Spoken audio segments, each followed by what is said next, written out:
자, 이재명에 대해서 갈수록 지금 여론이 안 좋아지고 있고, 그러다 보니까 상대적으로 반사작용으로 윤석열 정권과 국민의힘 지지율이 올라가고 있습니다. 오늘도 보면 총선에 이재명의 죄의식과 윤리감각 부재의 책임을 물어야 된다는 조선일보 강천석 칼럼이 있었어요. 이재명은 민주당 사회 전체 윤리를 이재명 수준으로 끌어내렸다. 여당의 돌려막기 공천 아쉽다와 사과한다. 이런 식으로 이제 넘어가는 것도 이재명 존재가 등받이 노릇을 하고 있다. 그러니까 이재명이가 워낙 정치를 저질 수준으로 끌어내렸기 때문에 여당에서도 지금 이 공천 가지고 이 사람 빼서 저기 놓고 하는 식으로 돌려막으면서 적당히 가는 것이 가능하다는 거예요. 그래서 이 이재명이라는 사람한테는 이 죄책감이라는 것 자체가 거의 부재하고, 자기 수많은 동료들이 자기와 연루된 죄로 목숨을 끊었는데도 죄책감을 표시한 적이 없다. 죄의식이 없다는 거다.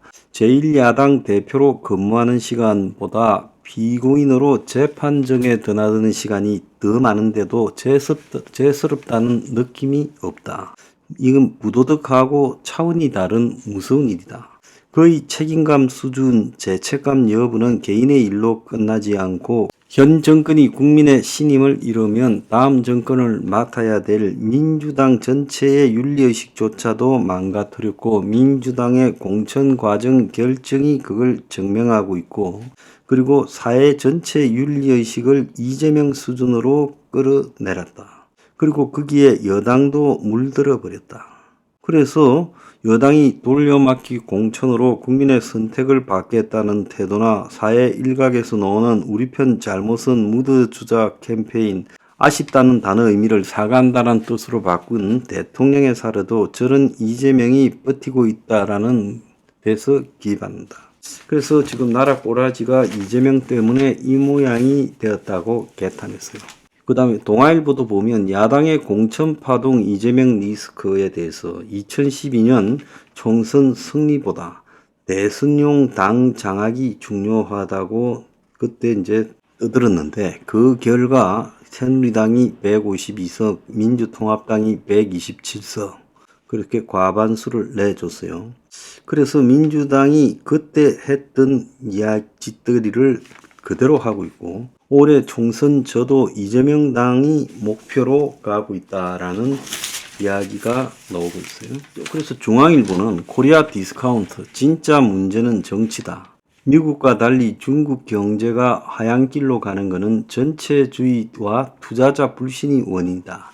한국 막장 정치가 경제 발목 잡고 있다, 이렇게 말했습니다. 이렇게 개탄해도요, 이재명은 그냥 똥개야 짖으라 나는 간답니다. 그런데 이수진이, 지금 판사 출신 이수진이 백현동 판결문을 보면서 이재명이 국민을 상대로 거짓말을 하고 있다고 거론을 했어요.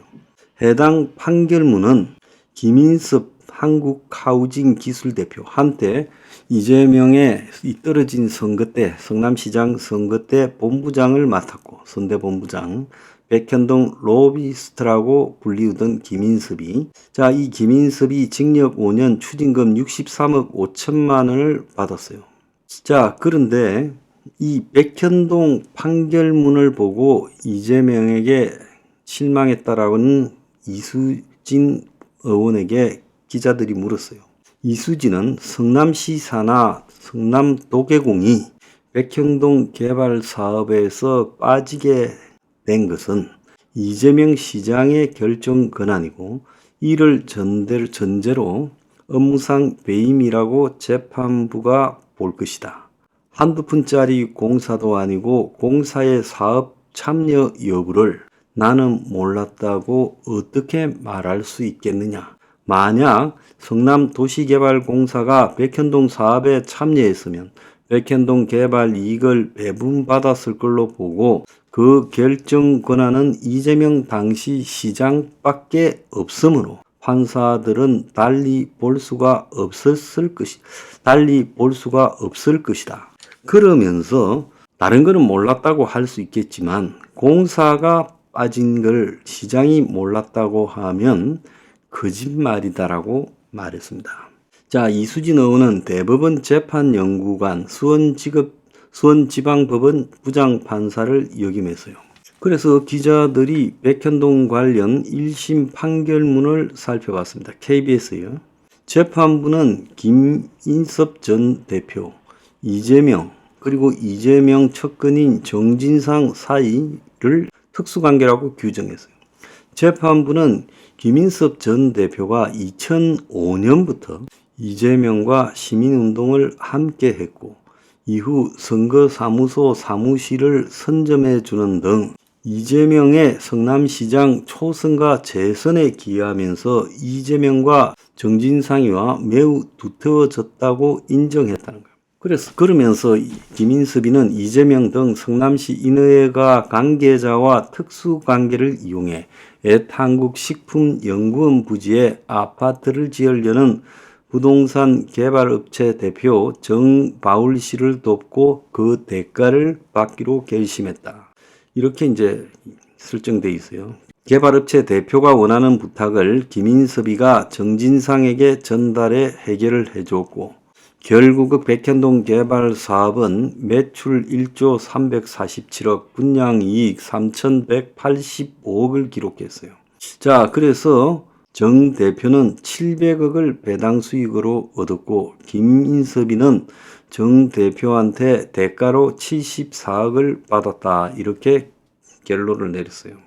그래서 때와 장소를 가리지 않은 로비가 이제 있었는데 백현동 사업과 관련해서는 정바울이 사업 관련 애로사항을 김인섭에게 말하면 김인섭이가 정진상에게 청탁하는 구조였다는 거예요. 이 과정에서 자연보전 녹지지역이 준주거지역으로 4단계 용도 변경됐고 R&D 용지의 비율도 5대5에서 6대4로 조정돼 개발 이익을 정바울 대표가 가져갈 수 있는 더 많이 가져갈 수 있는 구조로 바뀌었고 성남시 공무원들은 이런 변경 상황을 정진상과 이재명의 결재를 받고 승인하기로 했지만 여전히 마지막까지 백현동 개발에는 성남 도계공이 참여한다라는 조건이 남아 있었는데 이 성남 도계공 참여를 빼가지고 개발 이익을 극대화하려고 하는 청탁이 지속적으로 있었고 그래서 김인섭이가 다른 건으로 알선수재가 성립되어 구치소에 수감이 되어 있었는데 그때도 구치소 안에서 작업이 됐다는 거예요.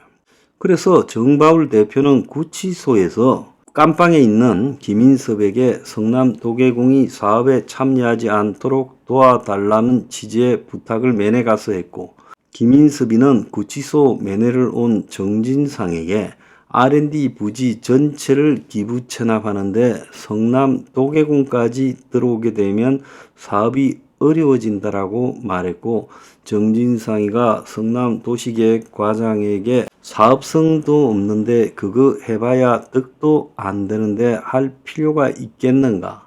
이번에는 성남 도계공은 빼고 가는 것으로 결정했다고 말을 했어요. 그래서 성남시 공무원들도 김인섭이 그리고 이재명이 정진상의 관계를 잘 알았다는 거예요. 그래서 정진상이가 2014년 말에 당시 성남시 도시계획팀장에게 김인섭이가 백현동 개발 사업을 하려고 하는데 잘 챙겨줘야 한다. 나중에 신청 서류가 들어오면 잘 챙겨봐 달라고 말을 했고 얼마 지나지 않아 김인섭이가 도시계획팀장에게 내가 백현동 개발 부지 사업을 하려고 한다. 2층에 있는 이재명 정진상에게도 이야기했는데 2층에서도 잘 해보라 했다 말까지 했어요. 이렇게 친분 관계를 숨기지 않고 각종 청탁을 하면서 성남시 공무원들 사이에는 김인섭이를 허가를 대신 받아주는 허가방이라고 부르기도 했다는 겁니다. 그래서 김인섭이는 이재명과 정진상과의 두터운 친분을 이용해 부동산 관련 전문성 없이 74억을 받았고, 재판부도 친분만을 이용해 각종 인허가에 적극적인 알선을 했고, 국민 일반 상식으로 납득하기 어려운 70억이 넘는 거액을 수수해 죄가 무겁다 했어요. 이재명이가 2014년 지방선거 공약서에 주상복합 금지, 연구개발단지, 대기업 본사, 기업 유치라고 썼지만 결국 백현동 한국식품연구원 부지는 높이 50m에 옹벽이 설치된 15개 동 1223세대 아파트 단지가 됐어요. 자, 그러면서 이 정진상 측은 김인석으로부터 여전히 백현동과 관련해 청탁을 받은 사실이 없을 뿐 아니라 청탁을 제3자에게 전달한 사실도 없다고 말하며 재판에서 무고를 밝히겠다 했습니다. 자, 죄책감이 없는 집단, 이런 집단 때문에 나라가 망해가고 있고 여당도 도덕적으로 망해가고 있어요.